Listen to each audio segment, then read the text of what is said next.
How do you feel now in this day and age that now the Asian man is visible and sexy and desirable? Yeah. What are your thoughts on that? It's interesting, like we've seen a complete like shift from complete emasculation to the opposite end. So it's quite interesting, like I feel like for Asian women, you've all been like hypersexualized, a lot of stereotypes within that. But it's interesting to see that, especially as a guy, like going from that, all the stereotypes like, oh, you're nerdy, you small dick, whatever, to K-pop, anime comes along and just like, oh, suddenly we're up again. So it's an interesting one.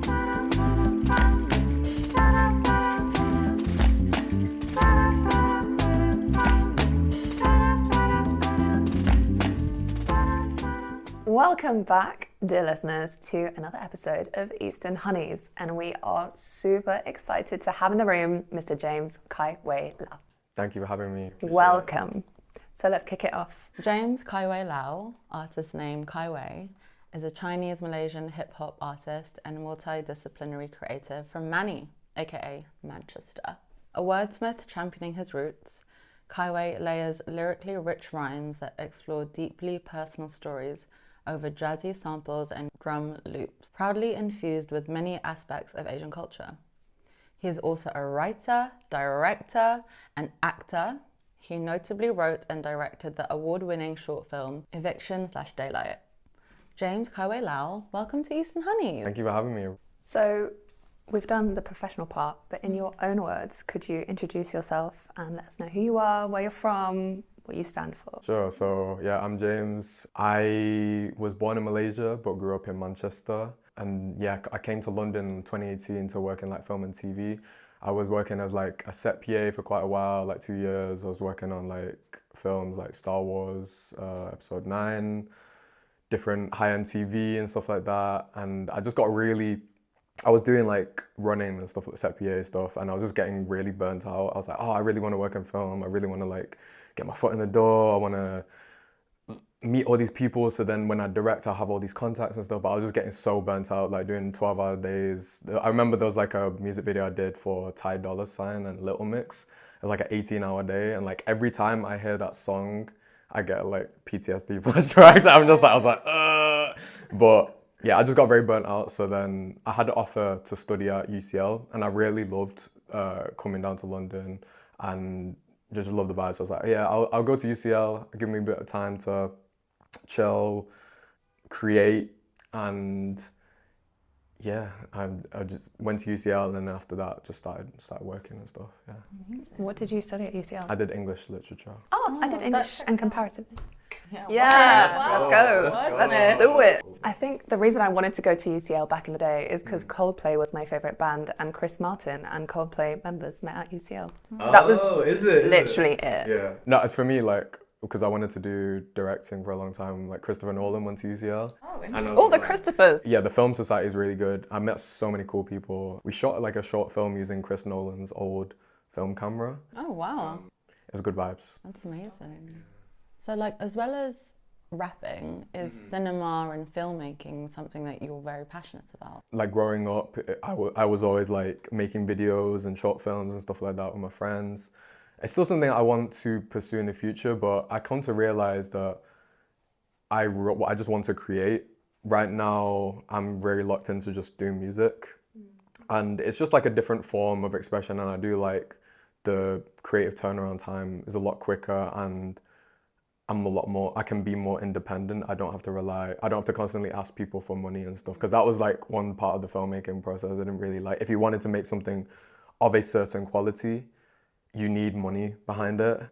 And I was like, this is kind of long, man. I just want to create, I just want to make shit. But yeah. I think like writing is kind of like with music, like you don't really need anyone else's approval to do it.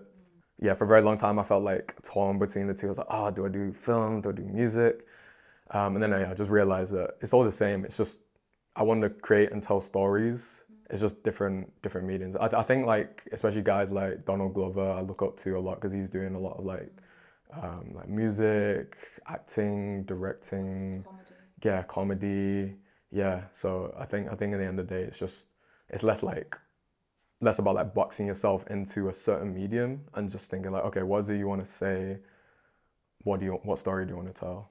But music and film have historically always gone together. 95% of filmmakers I meet, they either really love music, make music themselves, or like, yeah, I think it's like very tied closely together, like music and film. Sound is like 8% of film, honestly.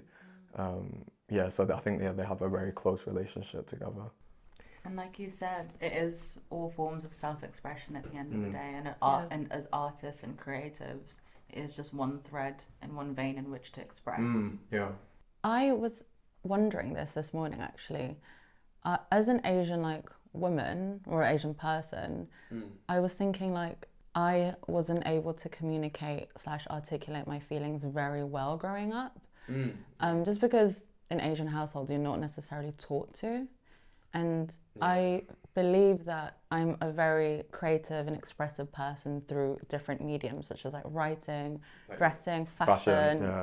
Is that something that you resonate with in your craft as an artist? I didn't grow up in a very, very traditional Asian household. I think my mum is quite traditional. She's an accountant. She wanted me to be an accountant or do law or something like that. But my dad grew up, he's from Hong Kong. He's from, my family's from the New Territories, but he grew up in, Hawley, in past, they're Surrey area. So yeah, he's very westernized. It wasn't so you were saying you having trouble expressing yourself, and then the fashion or the writing was the outlet. It was kind of more just for me, I just wrote because I really enjoyed it, and I just wanted to just dive into the craft and stuff like that. Amazing. I think I'm similar to James in that sense, because my parents encouraged me to keep writing and focus on self-expression in that sense. And I don't know if there's a language thing. My dad's fully Filipino, and he didn't want to press Tagalog on me. He didn't want to push. He was just be you, and he understood that I was British Filipino. I had to navigate this world. Did you speak Tagalog with your mom at all? Or? My mom, she spent her childhood here and then went back to Manila, so she speaks more Taglish. I think I've always leaned into the English language. I call English my mother tongue, and it's always held me when I couldn't sort of express in any other way. Reconnecting to Tagalog, or just finding yourself in proximity to it, did you feel it helped you bring your identity together? Because for me, so I didn't speak I spoke a little bit of Cantonese growing up, just very basic, thank you, I want to eat this, I'm gonna go for a shower, and so just very basic family stuff. But during lockdown, I kind of took I was okay, I've always wanted to improve, and I'm never going to have more time than now. So I was okay, I'm just going to start to learn and speak and stuff. But yeah, do you feel being in proximity to Tagalog has just helped you with your identity and everything? Yeah, absolutely. I think I'm always the British cousin in these spaces, but it's not until I moved to the Philippines to work there for a couple of years when I hit 21, identity crisis, and it was being not in Manila, but traveling around and being in the province that really forced me to release this dormant Tagalog or Filipino and reverse nosebleed, but you just have to fucking go for it, because no one speaks English when you're deep out there. And I think putting myself in that position of same with any travel, my background is in travel, content, photography, writing, and it's funny because when I'm in, I don't know, France or Spain, Germany, I so easily am happy to look a fool trying to speak the language. But it hits so different when you're in the motherland. And also physically, everyone's where are you from? The assumption is not that I am Filipino, it's layered. But I definitely am so blessed and happy to have grown up in such a rich Filipino environment. My dad is a writer, covers Philippine news, does immigration. So I've always been embedded. And I think that particularly having such a rich cultural community in London, like as a Filipino, has properly solidified who I am. And I think like even meeting Isabelle through that community has allowed us to really like elevate the British Filipino hyphenation, specific identity. Right. And especially like generationally, because we were having a conversation yesterday, like all my mum's friends, most of the majority of my parents' friends are Filipino / Asian. And Mel and I met through those circles because our dads are friends and we met at a Filipino fashion show. One of those ones. And it was just a really authentic way to meet. And like this theme of legacy is always coming through in the pod. And that is really wonderful to like welcome that here right now. Like Lahing Kaya Mangi, a Filipino dance group, that is legacy and that's generational. And my mum's like friendship. Yeah, I saw like your mum was doing some really sick like. Thank you. Yeah, she's a dancer. She's a star. She's a star. That said, like, what was your experience of growing up Chinese-Malaysian? Not just in the UK, but in Manny, up north. And just, I know a lot of stuff is centralised on London. So, what was your experience? Manchester's quite diverse, but the area that I was growing up is kind of like between Bury and Manchester, so kind of like north. I don't know if you know, like, if you've been to Park Life before, but I live like quite close to there. The tram stop that I get off at is called Whitefield. It kind of does what it says on the tin. But, you know, like, growing up, like, in primary school, like, I think me and my brothers and, like, a family friend were, like, the few... There's not many Chinese people there or, like, Asian people. But I never felt in primary school... I was very lucky, like, I never really felt out of place or... like bullied or anything. It was mainly like, I think when I got to secondary school, everything, and I went to like South Manchester, and weirdly it was more diverse, but I think all the kind of, I think like becoming a teenager, becoming more conscious and all that definitely hit me. I used to tell people when people's like, oh, like where you from? Because I was born in Malaysia, I used to have a lot of internalized racism towards myself. So I was like, I'm not Chinese, I'm Malaysian. So I'll just say, oh no, I'm Malaysian, where are you from? Oh no, I'm not Chinese. I'm not like those people there. I'm not like those. I'm a different person.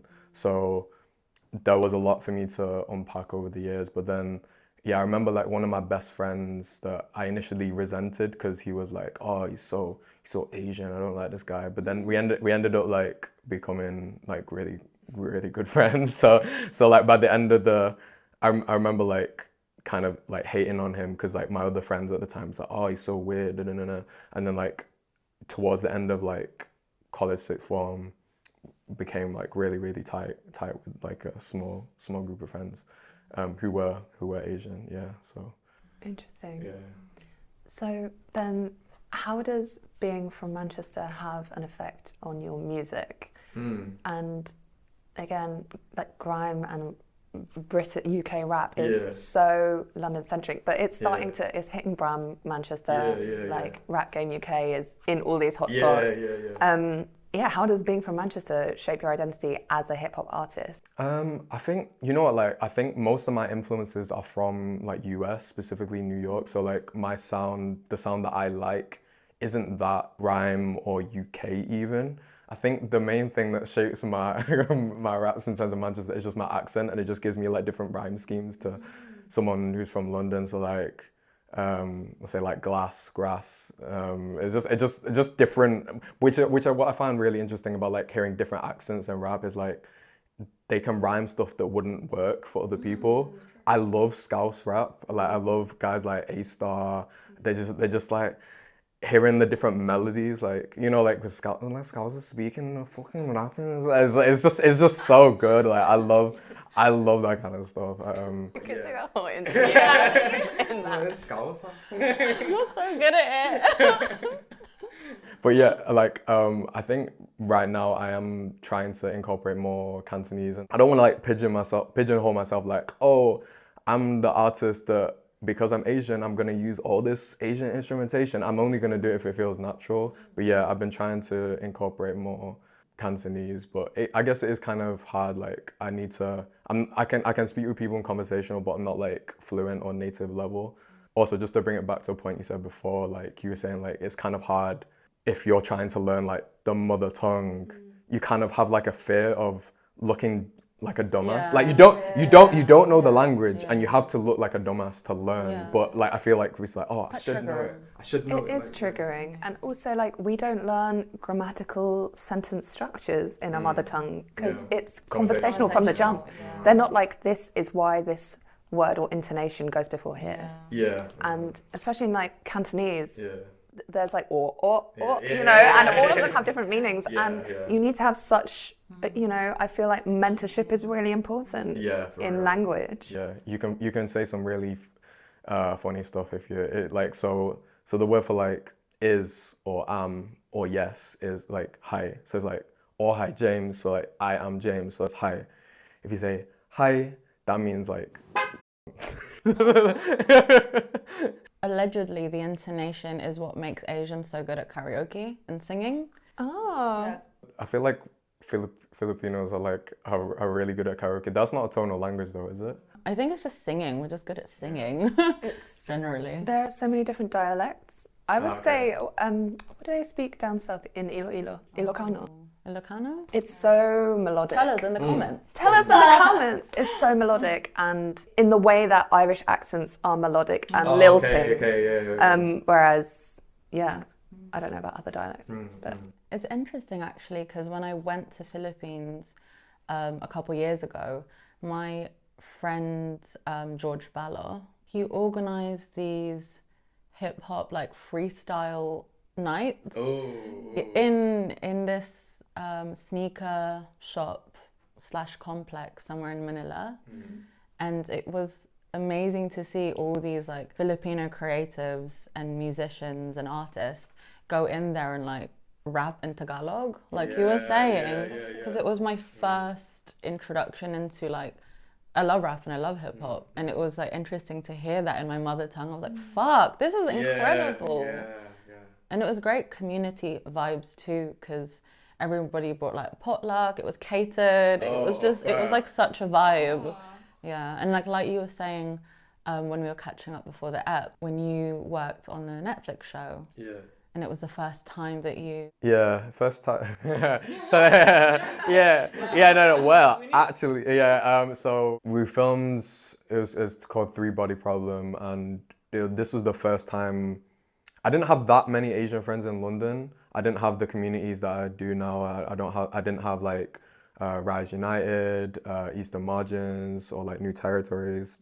I was very much just like the odd Asian person here and there, not like a community of people. But yeah, that was like the first time that I met. We were like probably like around 100 people, and they were all like, most of them like growing up here. So it was like a trip. Also, everyone was naked as well. Rehydration. Yeah, so that was very interesting. It was the kind of first time that I'd met so many Asian people, and I think the last time I'll see that many naked Asian people. Never say never. Never say never. Never say never. Second season. Season 2. Don't worry.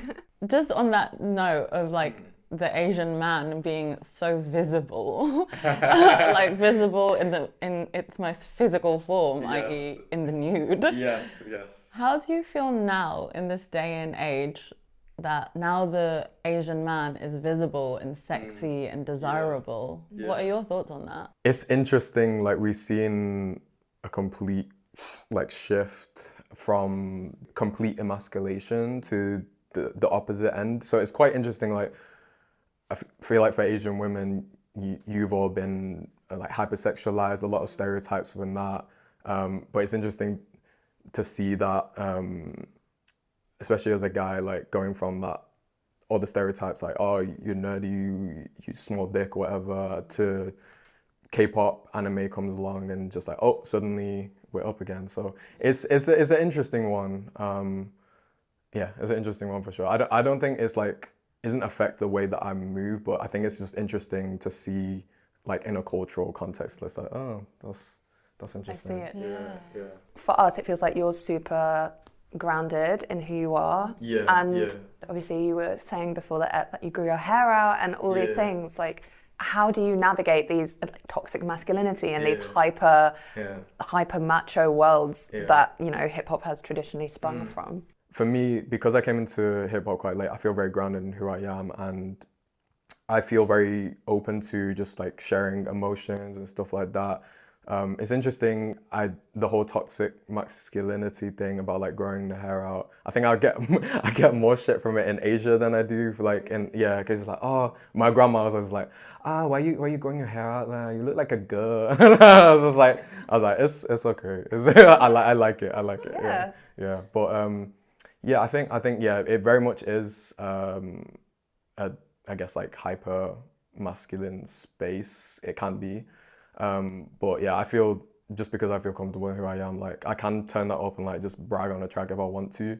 But for me, I think the stories that I'm most interested in telling are, I guess, more vulnerable. Because I have been a big fan of the music, like so much so. I'm a stan. I'm a Kai Wei stan. And two of my favorite tracks are Rat Race and Coco. And so, if I may, so your lyrics in Rat Race, it goes, 8 a.m, I'm back in that place, a rush of all black scrambling in the rat race. I'm in that stage, go get that pay, swarming to exchange our time for a bit of paper. Where does that come from? Yeah, so that was actually a time like, so I had a job doing like journalism stuff, but this was actually when I was just doing like hospitality shifts, and I remember getting off at like Finsbury Park, and it was just very vivid. And I would just get off and I see like everyone on the train like wearing all black, going like swarming out to the stadium, and because of like the way that this station is, there's like a lot of like wired fencing. I've been quite lucky. I haven't had to work like a corporate job or anything, but I was like, damn, like there's so many. It feels kind of weird. And I was just like, so I'm gonna write that down. Did you study T.S. Eliot? I did, yeah. Because he has a poem called The Wasteland. It's an Wasteland, epic poem, and there's a stanza where it's like, grey-faced crowds shuffle over London Bridge en masse, and it's just like, even since Eliot's time, this like bleak capitalist structure has plagued, particularly London. I don't know what the vibe is like in other. Yeah, I stay away from bank. Like I don't want to go around that. I don't want to go around that, especially like rush hour. Like you won't catch me there. What I find really interesting about this conversation is that traditionally in our families, perhaps, or mine, they would want us to pursue a more corporate job and corporate career. And I think it's really interesting that us now in this generation are like, actually, and especially being Asian, like actually it's not for me, and that's okay. That is a big theme of the guests that are coming on the pod, of actually choosing the path less traveled and like doing it for you.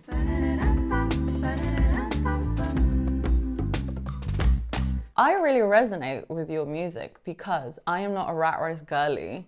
I have worked in corporate fashion at the start of my career, and I'm very thankful for it. Like I still like do like e-com here and there, but I love it. But what I didn't like is the machine, like the clocking in and out, and like, do you know what I mean? Like I am a creative. I'm an artist. It's just and like dehumanizing. it is dehumanizing, and I'm so aware this comes from a place of privilege. I know that. But what you said about like in Finsbury Park, the swarm of like suits.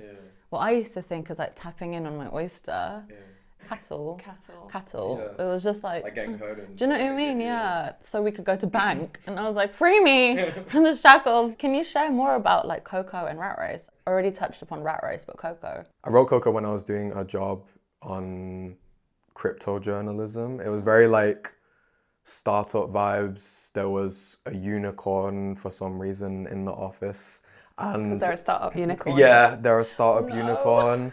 And yeah, the taste was terrible. They used to play like, they thought it wasn't busy, the office didn't look busy enough, so they literally play office ambience on a loop, like a 12-hour loop on the speakers. Office ambience?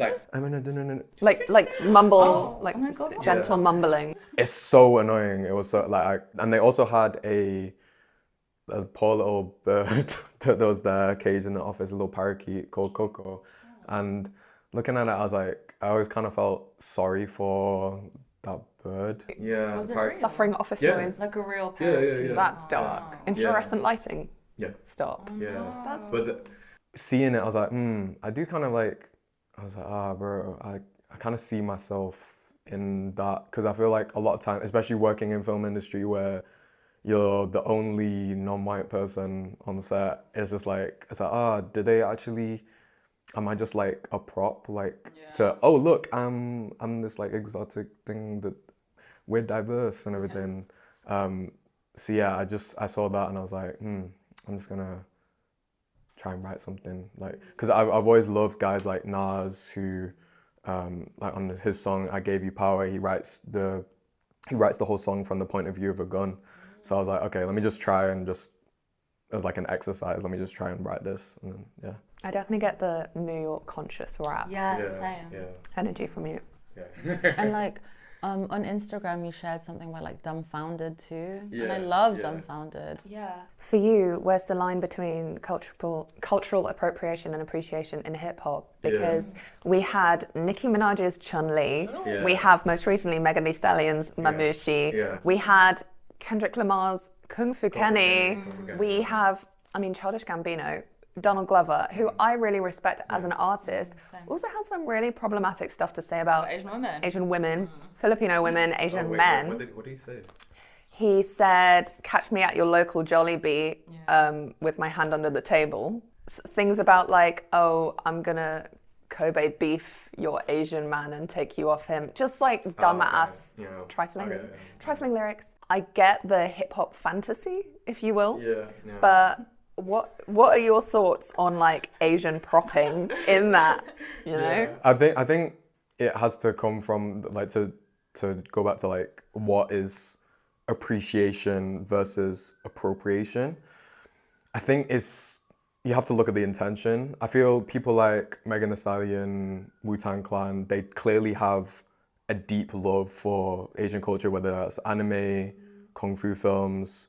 I think you just kind of have to look at it. Like, what's the context? I think the context is very important. And I think if you just kind of look at it and like, does it sit well with you? Like, does it feel weird? I mean, sometimes it could feel weird, but yeah, I think it's like if there's ignorance and there's a lot of like conflation between cultures, it's like, oh, I'm gonna Chinese, Japanese, all the same. Like I think there is that could lean itself more towards appropriation, or just not appreciating the culture essentially. Pulling it away from music and bringing it back to cinema and film, which have you watched Once Upon a Time in Hollywood? Yes. Thoughts on the Bruce Lee scene?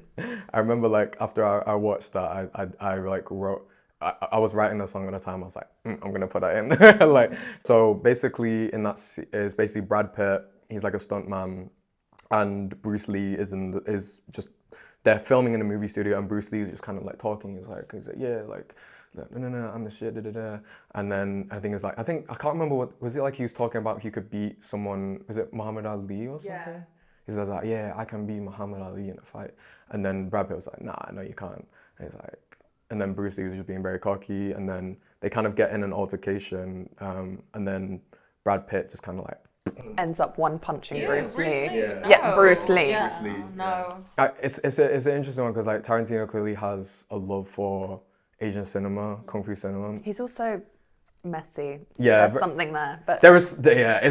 Yeah, I think it's kind of hard. I think for that thing, it was just more of a disrespect onto Bruce Lee and his legacy, because I feel like growing up, Bruce Lee was, I think he's pretty much he's like the cornerstone of a lot of like role models for Asian masculinity. Like literally there's no one in the West anyways, there's literally no one else. Like obviously Jackie Chan was cool, but in Asia, like he was kind of like more of like a handsome guy, but in Hollywood he's kind of like the Joker, the clown, the funny guy, the butt of the joke. Yeah. So Bruce Lee was this, he is this figure of just like cool, stoic Asian masculinity. I don't think there was bad intention behind it, but yeah, it definitely is a tricky one because he's basically saying like, oh, like all this shit is like, it's nothing in the face of a white man. Yeah, exactly. He's just gonna get dicked on. So it's like, yeah. And it's like it propagates the narrative about the Asian man being lesser. Yeah. And I feel like this is a problem like across the board in creative spaces, that lack of representation in the room. Yeah. Because if there are more writers of color, if there are more writers of minority backgrounds just in that room, I think a little someone would be like, It would be a sense check. yeah. Mr. Tarantino. But even going to Kendrick Lamar's show, before his set, he had, you know, the big screen where there's like swarms of Asian martial arts fighters come towards him and he's just like, wow, wow. Yeah. And I'm like, again, it's propagating this idea that Asian male body is so expendable and weak. Wait, no. Yeah, it's interesting. Like, I think Kendrick is interesting. I definitely see that.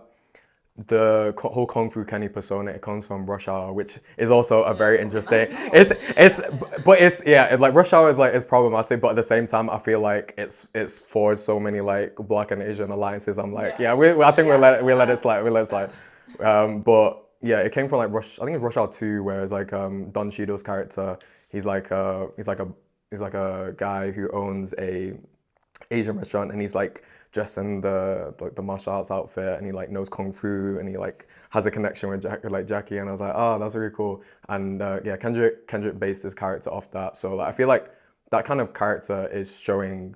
I feel like that shows appreciation and love. But it's contextual. I think it's contextual because the layman will not deep it to that level. Yeah, no, for sure. And it's about Conscious as well. It's about what you absorb. I think.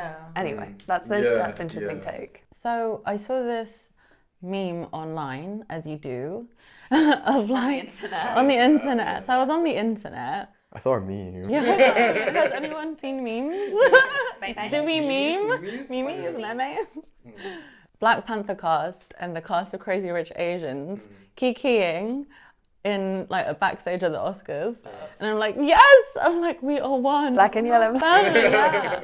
And low key, I think that there is an alliance, like you said. There is like, especially for Filipinos, which in Childish Gambino's stand-up, Weirdo, he says that I know, I hate to like... I don't like this phrase, but go on. But he says that he dates the black girls of Asia. The black girls of Asia being Filipinos. I don't know, and I think that harks back to, was it in World War II when the Filipino soldiers was like fighting this war, and then also like the American soldiers, the black American soldiers, actually like formed an alliance with the Filipino soldiers, because a lot of Filipinos, like I think from up north, are Negrita. Yeah. So that were very dark, like very like curly hair. The hair texture is quite similar. Right. And maybe it is this just like lifelong alliance.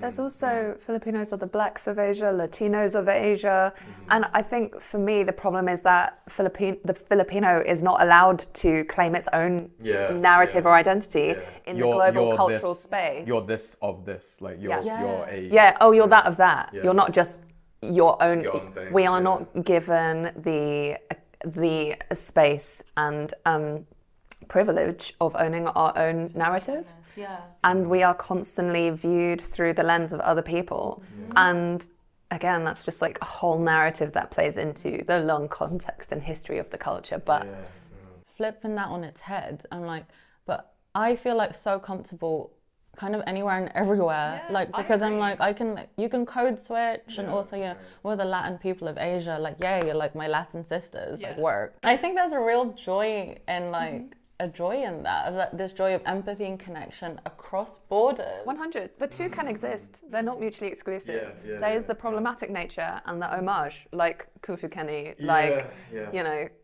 it's, again, I think everything comes from a place of love, but when intention does not negate impact in that sense, in like many respects. We backtrack a really, really long way away. Is there anything like new releases, anything on the pipeline that you want to share with us? I am locked in. Okay. you sound like, let me get the slang right. Yeah, I am locked in. As the kids say. No. I'm joking. I am a teacher. It's all good. Yeah, so I got a new project. It's called Midnight Express. It's a super jazzy, late night, Wong Kar-wai type beat vibe. Yeah. One of the guys that I met from Rise, Duko Kazuki, he's fucking amazing producer. I heard this beat and I was just like, I have to write on this beat. And yeah, so I sampled a bit from like Chungking Express, and we shot a music video where we do like quite a bit of homage to like Chungking Express and Wong Kar-wai. And have you seen like the Fallen Angels, like the bike shot where they're like on a bike going through the tunnel? We did that. We recreated that shot with a Lime bike. I love that. I love it. I love it so much. Yeah, so it's very uncomfortable to like ride. Yeah, but yeah, it was nice. It was a really fun shoot. Yeah. Awesome. And you get to bring in your filmmaking sensibilities to the music. Yeah. So I worked with Wilson Tam, amazing director. He's got some really amazing visions. He's got some amazing projects coming along. So I feel very grateful to call him a friend and be able to work with him. Love that. So we asked this to all of our guests actually. If you were to write a letter to diaspora, what would you say? If I was to write a letter to diaspora, I would say just be yourself, appreciate your heritage. You're very unique in that you get access to both worlds, and I think you should definitely cherish both of them. A lot of people that growing up, so I have a lot of friends from who come over from Hong Kong. They grew up in Hong Kong, and we have a very different experience. And I think it's just about coming to terms with okay, you're never gonna fit in with somebody who's from Hong Kong or Philippines. You're with a third culture kids, and I think just owning that and not throwing away your heritage to integrate. I think that's the worst thing that you can do. That kind of ties in a lot with internalized racism. But I think just showing love to both and honoring all the blessings that you have to be from your culture. Oh, wow. XOX, James. Yeah. Thank you so much. So can you let the people know where they can find you online? Yeah, so you can find me on Instagram at James Lau without the A. So it's JMESLAU. Same on TikTok and Twitter and stuff. Amazing. Thank you, James. We've loved talking to you. Thank you. Thank you for listening, everybody. See you soon. If you enjoyed this episode of Eastern Honeys, we want to hear from you. Find us at Eastern Honeys across the internet, socials, and wherever you stream your podcasts. Rate, review, subscribe, and spread those good vibes. Thank you, Gabby Lauren, for production, and Muriel Gonzalez, aka Muri, for providing our music. Maraming salamat.